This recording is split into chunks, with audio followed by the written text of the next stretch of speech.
Hey friends, Peter here, and in this video I will be talking about how to paint a grass texture. I specifically like the hand-painted textures that we see in League of Legends, so by the end of this tutorial we'll be aiming for something similar to what you might see in Summoner's Rift. You can use a variety of different art programs to create tiling textures, but for this tutorial I'll be using Photoshop. First, create a new document at a high resolution, like 2048 by 2048. We want to avoid having to paint each individual blade of grass, so here I'll show you how to make a custom grass brush. First, go to the polygonal lasso and create a black grass-like shape. You don't have to spend a ton of time on this. It can be as angular or rounded as you like, and if you want to clean it up, you can refine it with the brush and eraser tools. Just get a variety of different sizes and shapes in here. So it's you can use that sort of like a stamp to create lots of blades of grass at one time. Then you fade the bottom of that shape that you have using the mask and gradient tool, and go to Edit, Define Brush Preset, and then that is how we can create our own brush. Now you have a brush that is shaped just like that grass, and you can stamp it any which way. If it is slightly gray, you might find you need to turn the flow up to 100%. And you can also play around with some other fun things like shape dynamics. If you attach the angle jitter to your pen tilt, you can get a variety of different angles. And that's enough. But repeat the steps until you have 3 to 5 brushes. You might find it useful to pause the video now and create those brushes before coming back, because we will need to use those 5 brushes to create our texture. Okay, moving on, we need to create a base for our grass before we begin painting the blades. So in a new layer, fill it with a darker green, and using a lighter green color, paint in some random blobby shapes. We're just creating some visual interest here. And once you have something, go to Filter, Offset, or Filter, Other, Offset, and then offset it by half the width of your canvas. So in this case, 1024 by 1024. That will show you where the seams are, and then you can paint over those with a soft round brush. And like I said, we're just creating some visual interest here, so yours doesn't have to look exactly like this. And then once you've done that, you can now create a new layer, and that's when we get to use the grass brushes that we made. So use them in various combinations, try to clump together some to create some points of interest, but it doesn't have to look exactly like this. And when you have something to play around with, you don't have to fill the whole canvas. Just lock the layer transparency, and now you can paint over it with the various greens in the background. This will help us blend in the seams and make it feel cohesive. You won't see those lines anymore.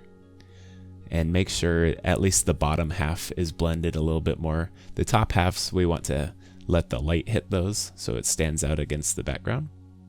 And in fact, one thing that we can do to make it pop even a little bit more here is go to Layer Style and Drop Shadow and add just a very slight drop shadow. It doesn't have to be very bold.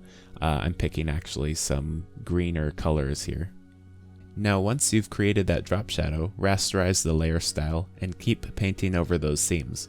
We don't want the shadows where it connects to the base of the grass, so just paint over those. And now you'll see me repeat that same process again. This is greatly sped up, but we're taking those same grass brushes and doing it in another layer. Paint over, add a drop shadow, and then blend it. Paint over, add a drop shadow, and then blend it. And I do this 3 times. It's we're just trying to create a variety of different shapes and sizes. So get a good mix of larger clumps of grass and then maybe single solitary blades of grass out there. So that way it feels like it's not all the same pattern and not all the same brush. We will add a few smaller details in a minute here, but in the meantime, if you merge the grass layers that you have right now, you can do that filter offset thing again so you can see where your seams are, and add another layer on top of that where you can fill in some of those gaps with your grass brushes.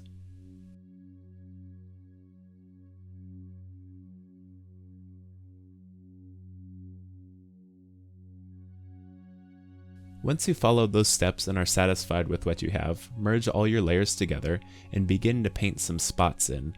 This is just additional detail, perhaps they're clovers or another species of grass, but that'll just help us break up the monotony of the texture. And soon here you'll see me take a larger brush and with a lighter green color just paint over some of these brighter spots in our texture. And that's important because we don't want this to be too high contrast. The player should not be focusing on the texture, and it should blend somewhat into the background, so we don't want any areas sticking out too much. Alright, now we're ready to turn this into a pattern. So merge everything together and go to Edit, Define Pattern, and name it something like Tiling Grass Texture. And you can see it tiling by going to Layer, New Fill Layer, and Pattern, and changing that scale to something less than 100%. And you can see if you have any seams standing out. So, optional next step, you can paint in some small flowers and adjust some of the color settings that you have. So here I just painted in a few flowers, and once I merge those together, added a little drop shadow there, and then I merge them together and try a little bit of a brightness contrast adjustment to make it look and feel like I want it to. So here I knocked down the contrast minus 30 and adjusted the saturation up by 10. And once you have done that, it's pretty much ready to go. So again, the same steps: define pattern, create a new fill layer with a pattern, and test that out. And there we go. There is your tiling hand-painted grass texture.